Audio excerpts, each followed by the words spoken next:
Tantor Audio, a division of Recorded Books, presents Jack Hinson's One-Man War by Tom C. McKenney. Narrated by David Colacci. A brother offended is harder to be won than a strong city. Proverbs, chapter 18, verse 19. Preface. Concerning the details. This book has been researched, documented, and written as history. It has been an extremely difficult job. First, most of the events occurred more than 140 years ago, and second, the story has been suppressed since the war years by the family. The story's suppression was motivated in the beginning by fear of the occupying Union forces' retaliation during Reconstruction. 2 generations later, the time of Jack Hinson's grandchildren, some family members considered the old man's exploits to be an embarrassment, since he had been, in a sense, an outlaw, a wanted man with a price on his head, a notorious killer. In that locally prominent family, he became a topic not to be discussed, and silence settled over Hinson's story. As a result, important details that would otherwise flesh out and enrich the account were forever lost, as many of them were literally taken to the grave. Very few of the details survived the death of Jack Hinson's grandson and namesake, John S. Hinson, in 1963. When I began the research, almost nothing was known beyond those few words on the historical marker where I began, and part of that was in error. Even the exact location of the Hinson plantation, Bubbling Springs, was not known to the family, nor was the location of their post-war home, Magnolia Hill. The family knew the story of the execution of the Hinson sons, but no one knew where it happened or even which 2 sons were killed. Nothing was known of the arrest at the time of the surrender of Fort Donelson, nor the brief imprisonment of the 2 sons who were later executed. Nothing was known of Jack's activities during and after the battle, or his acquaintance with Grant and the Confederate generals. Nothing was known of the sworn affidavit concerning the surrender of Fort Donelson, which he executed a year later. Nothing was known of Jack's taking of the loyalty oath, his citadel on Graffenried Bluff, or his post-war status and activities. Camp Low, the Fort Hyman satellite and base camp for patrols sent out after Jack Hinson, was forgotten, and its location was unknown. In the beginning of the work, little was known about Jack Hinson's nearest neighbor, not even his identity, whose plantation home was taken over and used as the Union hospital during the battle. Information on his other neighbor, whose home became Grant's headquarters for the Fort Donelson battle, was also scarce, except for the 2 oft-repeated words, Widow Crisp, and at the time of the battle she was not yet a widow. The historical marker supposedly identifying the location of the Crisp home is almost a half a mile from the actual site. A passing comment by an area librarian led to interviews with a rich secondary source, the granddaughter of Mrs. Crisp's son. He had told her many times what he experienced in February of 1862 during the battle. Only through him do we now know of the sensitivity, kindness, and compassion shown to Mrs. Crisp and her son by General Grant and his staff. Through him we now also know Martha Crisp's full name, how she became Widow Crisp, about her life and remarriage after the battle, where she is buried, and how wrong General Lew Wallace's white trash characterization was. Jack's special rifle was found, traced to its current owner in Murfreesboro, Tennessee, and we now know its history and have a chain of possession. A 19th-century published recollection of Nathan Bedford Forrest's adjutant, Major Charles W. Anderson, which told of Hinson's guiding Forrest on at least 3 raids, confirmed Anderson-Black-McFarland family tradition concerning Jack's relationship with Forrest. Most of what we now know about Jack Hinson and his family was dug out the hard way, traveling to pursue the slightest leads, asking thousands of questions, placing newspaper ads, and searching archives. When the research began, 4 of Hinson's great-grandchildren were still living. They provided the few surviving family traditions, letters, photos, etc., still known to exist. The Hinson family Bible, letters, photographs, and other records that would have answered so many questions were apparently destroyed when federal troops burned their home at Bubbling Springs. Few records of that kind have survived, mostly those of Jack's children and grandchildren, and they provide little insight into the heart of the story, Jack's career as a self-appointed Confederate sniper. The foundational facts of the events are known and documented, recovered in exhaustive research of the records of the National Archives, the Kentucky and Tennessee State Archives, records at Fort Donelson, collections of libraries and historical societies, 19th-century newspaper accounts, written reminiscences of contemporaries, and multi-source family traditions. We know, for instance, about the armed Union troop transport that, under Hinson's deadly rifle fire, surrendered to that one old man. Most of the details, however, are unknown. The same applies to his relationship with Grant, Pillow, Forrest, and others, the burning of the home, the incident in the 100-acre field, his family's tragic exodus in a blizzard, and his citadel on the ridge above the Towhead Chute. We know that they occurred, but in the writing many of the details have had to be assumed. In most cases, only God really knows what was said, what people thought and felt, which way the wind was blowing, what Jack ate in the wilderness, or where the slaves stood as the house burned. In every case, the principle followed in assuming such details was this: they were chosen because, in the light of the evidence that does survive, local custom, and the historical context, to choose otherwise would have been illogical, flying in the face of reason. This is a true story, written in its historically accurate context, with its foundational facts extensively researched and authenticated, but it is a story, to the great misfortune of us all, about which many details are unknown. In some places I fleshed out the story in order to let the reader learn not only what occurred, but also what it was like in human terms for the participants. In this way, those who suffered and died, both Union and Confederate, soldier and civilian, black and white, young and old, emerge from crumbling yellowed documents, faded diaries, microfilms, statistical summaries, and footnotes to take on flesh, to live, laugh, cry, bleed, and die. The deaths of at least 7 of the Hinson children were real. And all those Union soldiers and sailors whom Jack killed were actual boys and men, with parents, families, wives, and children, who grieved at their losses. I very much wish this fact to come to life for the readers, especially those to whom such events seem distant and academic, as impersonal as miles of railroad, tons of supplies, or electoral votes. I believe that I have rescued a compelling historic and human story from our past, one that was nearly lost forever, and it is my hope that the laughter and the tears, the loving and the hating, the selfless nobility and the venal brutality of that war, the tearing of very human flesh and the breaking of very human hearts, will become real to the reader. They happened. Tom C. McKenney, Long Beach, Mississippi. Introduction. In the mid-1960s, driving westward across the Land Between the Lakes National Recreation Area, I was thinking about the area as it had been in earlier times. Prior to the building of the dams that created Kentucky Lake on the west and Lake Barkley on the east, flooding the low-lying portions on both sides, the land had been known simply as Between the Rivers.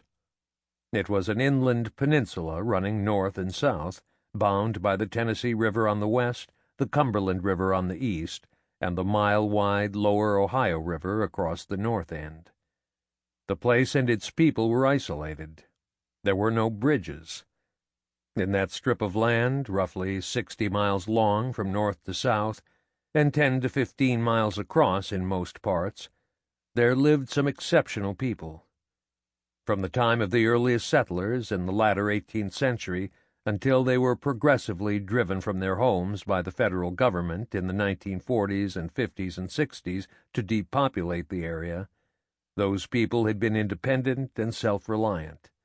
They were accustomed to hard work, hardship, and deprivation, complaining to no one, expecting help from no one.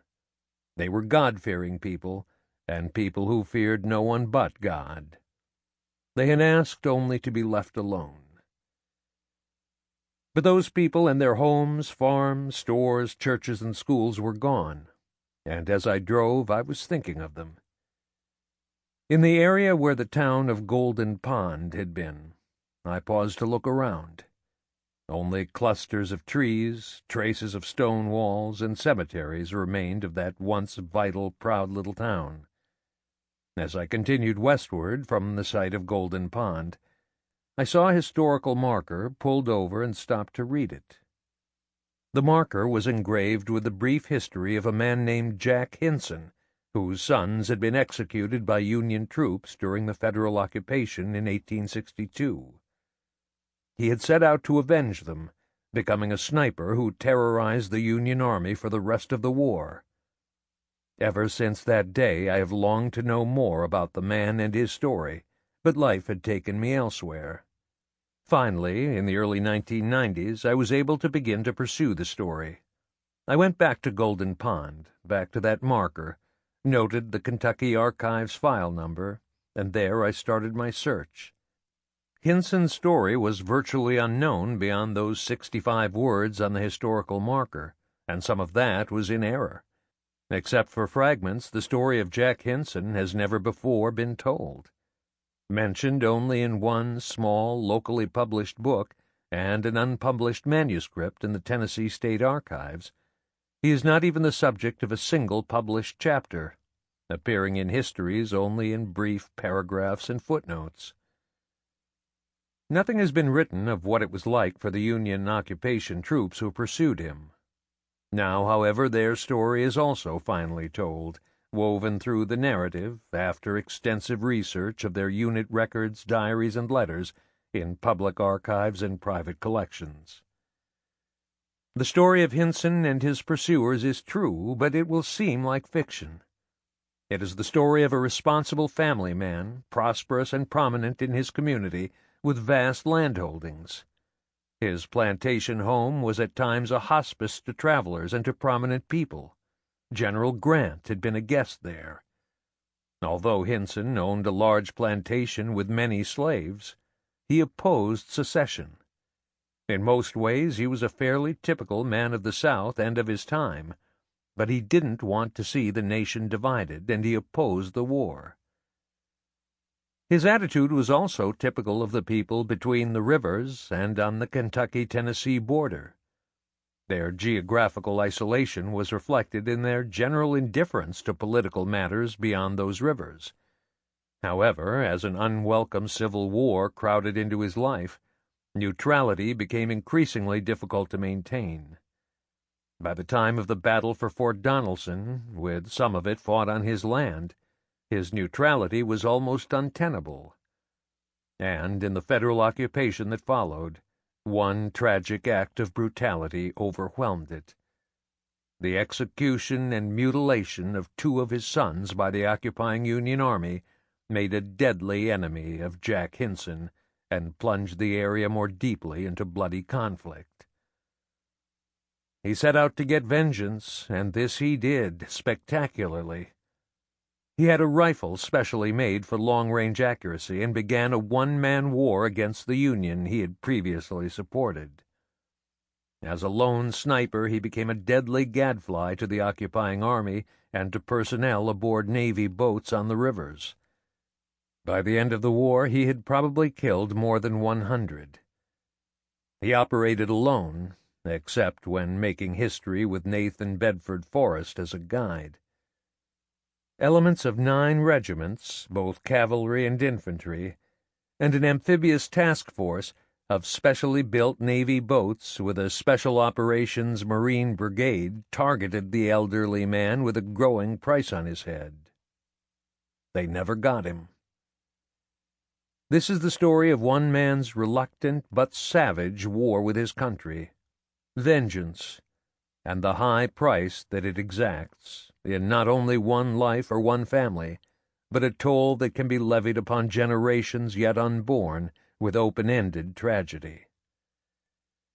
In pursuit of the man and his story, I have traveled extensively through the area of the events, searched in county libraries, city libraries, university libraries, private collections, the archives of historical societies, the Kentucky and Tennessee state archives, and the national archives.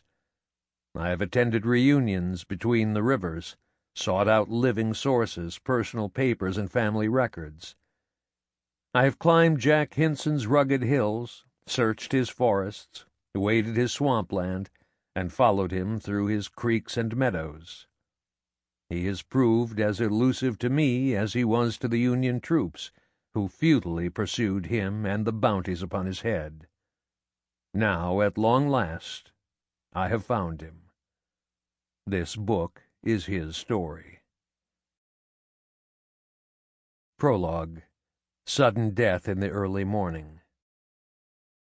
Before the crack of 100 grains of black powder was heard on the boat below, a spinning supersonic 50-caliber projectile slammed the officer to his knees. As the sun rose above Jack's Bluff, climbing steadily higher through the trees, spilling its soft morning light over the bluff and down into the wide valley of the Tennessee River below, morning sounds increasingly invaded the stillness. It was a peaceful early morning between the rivers. The only sounds were those of birds greeting the daybreak, stirring forest animals, and the rising of a warming breeze in the trees. The bluff was the steep western end of a high, densely forested ridge. To the north, downstream toward Paducah, Kentucky, was the mouth of Leatherwood Creek. Upstream to the south, and much nearer, was the mouth of Hurricane Creek. At the base of the bluff, in the wide river bottom, there were green cornfields and a grove of chestnut trees. A dirt road ran along the river, paralleled by a narrow-gauge railroad. Across the river, near the Benton County shore, was Hurricane Island. On the near side of the river, a short distance offshore, was a smaller island called Towhead. The islands were landmarks on the Tennessee River, covered with cottonwood, brown birch, maple, and sycamores, and fringed with willow and cane, the native bamboo used by the locals for fishing, bean poles, and pipe stems. The river channel ran close in there, between the near bank and the towhead, and the narrow passage was called the Towhead Chute. The chute was a choke point in the river route from Grant's supply depots at Cairo and Paducah to his invading armies in the field to the south and east. All large boats were forced to pass through that narrow channel in order to avoid running aground. Thus, Grant's gunboats, supply boats, and transports were forced to pass nakedly below the gaze of that high bluff, making them predictable and very vulnerable to attack from the shore. That wasn't the only problem. There in the chute, much of the power of the mighty Tennessee River was concentrated, squeezed through the narrow passage with great force. Northbound boats rushed through the chute at breathtaking speeds, but southbound boats, at full power, could barely make headway against the surging mill-race current that rushed northward. The boats headed south were nearly stationary targets, sitting ducks, in that deadly gauntlet for upwards of an hour, and there was no avoiding it. From a rock ledge about 20 feet below the crest of the bluff, high above the rushing current of the Towhead Chute, Jack Hinson sat and watched. Downstream, a steamboat was making its way southward from Paducah against the current, visible only in its black smoke rising above the bluffs in dark, smudgy brushstrokes against the pale morning sky. Silently and patiently he watched its progress. There was plenty of time, and it was entirely predictable. He knew that it would continue on its southbound course and would soon pass below him. There was no reason to wonder where on the wide river the boat would pass, for he knew the location of the channel. And there was no reason for anxiety about missing his chance, for he knew that the current in the chute would give him plenty of time. He smoked his pipe contentedly and waited as the big boat appeared and approached at full speed. It was a Union gunboat. With his heavy rifle barrel resting on a low limb of a small oak, he cocked the hammer, put a cap on the nipple, eased the hammer back down on the nipple, and waited. It was going to be a fine day. Pleasant, easy weather, and another opportunity for a kill. Maybe more than one. Hinson was 57. By the standards of the day, he was an old man, but he was tough, strong, and agile, and his vision was as keen as his all-business, methodical mind. Some called him Old Jack. Others, lately, had begun to refer to him as Captain Jack. Like most between-the-rivers men, he was completely at home in the forested hills and in the canebrakes, cypress bays, and willow thickets of the river and creek bottoms. So this morning he waited, patiently and comfortably, high up on his bluff, watching as the gunboat approached the chute and slowed suddenly as it was struck by the surging current. The gunboat would be in the chute at least 45 minutes, maybe an hour, a nearly stationary target. As he looked over the barrel of his rifle, with its growing number of tiny eighth-of-an-inch circles, each the record of a confirmed kill, he patiently scanned the exposed men on the boat, looking for the epaulet of an officer. Seeing a blue-clad officer leaning on the forward port side rail, smoking his pipe, Jack looked no farther. As his attention closed down on that one man, like the zoom lens of a camera, he no longer saw the others. For that brief moment, Jack and the Yankee officer were alone, the only two people on earth.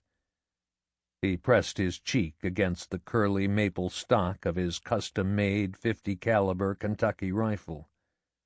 Looking over the rear sight, he aligned the front sight blade in the rear sight's V, and, holding his sight picture, moved the rifle until the bright German silver bead of the front sight blade was at the point where the Union officer's neck met his chest. He moved the bead lower, down to the fourth shiny brass button on the blue uniform coat, then eased the bead a little lower still to allow for the downhill shot. Downhill shots tend to go high, and the 600-yard range was too great to try for a headshot. Jack cocked the hammer deliberately. One click to half-cock, then the second click to full-cock. Unaware that the next few seconds would be his last on earth, the lieutenant puffed contentedly on his pipe and enjoyed the scenery, where, just ahead, Hurricane Creek was flowing into the Tennessee River. It was a fine and gentle morning on the river. Its watery fragrance was filling the air, and the lieutenant's pipe was the perfect postscript to an excellent breakfast. High above him and unseen, old Jack held his sight picture-tight, his gray eyes as cool as the steel of his rifle barrel, waiting for the breeze to subside. As the gunboat struggled at full power to make headway, the wind fell to a whisper. Jack cocked the set trigger, felt the soft click as it prepared the rear trigger to fire, and tightened his grip on the stock. He took a deep, easy breath, exhaled, then took another deep, easy breath, let half of it out, and held it. After one final check of his sight picture, he touched the trigger. Before the crack of 100 grains of exploding black powder reached the boat below, a spinning supersonic 50-caliber projectile slammed the officer to his knees as his pipe slipped from unfeeling fingers and fell onto the scrubbed deck in a shower of sparks. He fell slowly over on his back, with his legs awkwardly under him, and rolled gradually onto his side, blood erupting from his chest and flowing more slowly from the exit wound in his lower back. His eyes looked straight ahead, seeing nothing. His face was a grayish mixture of surprise and puzzlement. Without a word or even a groan, massive bleeding and shock snuffed out the candle of his life. Suddenly he more resembled a crumpled, discarded pile of bloody clothing than the proud naval officer he had been only 3 seconds before. He didn't move except for some twitching in his legs. He was dead, another statistic in the grim bookkeeping of that terrible war. As the sound of the shot reached the boat, the sailors above deck dived for cover, looking in vain confusion for the source of the danger. All they saw was the green sameness of the river bottom and the steep hill rising above it. High up, some of them thought they saw a small cloud of white smoke dissipating in the warming air. Deck guns fired uselessly at the base of the bluff, and sailors fired rifles impotently into the cornfield and various places on the bluff beyond. No fire was returned, and again the only sounds were those of the boat's throbbing engines, its thrashing paddles, the rushing water, and the breeze. As Jack watched, motionless from above, the surgeon and his orderlies moved quickly to the crumpled remains of the downed officer. He could easily have killed 1 or 2 of them, but that was not his way. In his personal protocols for such matters, medical men going to the aid of a downed comrade were off limits and not to be harmed. All other soldiers and sailors, however, were fair game. Officers were preferred. He watched as the boat continued its uninterrupted struggle up the chute, finally passing the south end of the towhead and steering to starboard with the channel, away from the peril of that rushing gauntlet and out into the relative safety of mid-river. As the sun rose ever higher above the bluff and the morning gently warmed, Jack cleaned and reloaded his rifle. Seeing no more boats or smoke downstream and hearing no whistles from that direction, he shouldered his shot-bag, picked up his rifle, and using his free hand to pull himself from tree to tree, climbed to the top of the bluff. He took one more look at the boat as it steamed on toward Danville Crossing, then turned and disappeared into the forest. Aboard the gunboat, as it picked up speed against the slower current in midstream, the surgeon prepared the lieutenant's body for burial, and bluejackets cleaned the bloody deck and rail. On the quarterdeck, the gunboat's captain began to compose in his mind the condolence letter he would have to write to his lieutenant's family. He was thinking of what a good man the lieutenant had been, and was still trying to adjust to the sickening reality of his death. He was also thinking that war is a hellish, nasty business. Jack Hinson would have agreed had he and the captain been able to discuss the matter. He had been, until recently, a man of peace and one of the leading citizens of Stewart County, Tennessee. His large farm, Bubbling Springs, had been a prosperous, productive plantation and home to his family and a large number of slaves, a place of plenty, happiness, and tranquility. Although surrounded with secessionist friends and family, he had opposed secession and the war. When war had come, he had wanted no part of it. At the time of the Fort Donelson battle, he had been uniquely neutral, a friendly acquaintance of both General Grant and the Confederate commanders. After the battle, Grant had been a guest in his home. But that was then. Now he was a deadly enemy, feared and hated by the Union soldiers and sailors who had to pass through his area, and a notorious, most wanted fugitive hunted by Grant's army and navy, with a growing reward offered for anyone who could kill him. What had transformed this prominent, prosperous peacemaker into a deadly enemy of his own government, a homeless, shadowy terror of the forest, visiting sudden death upon all in Union blue who had the bad fortune to appear in his sights? What had brought about such tragic transformation? What could have created such a nightmare? Chapter 1. The Hinsons of Bubbling Springs. They were, in a very real sense, mountaineers without... Sample complete. Ready to continue?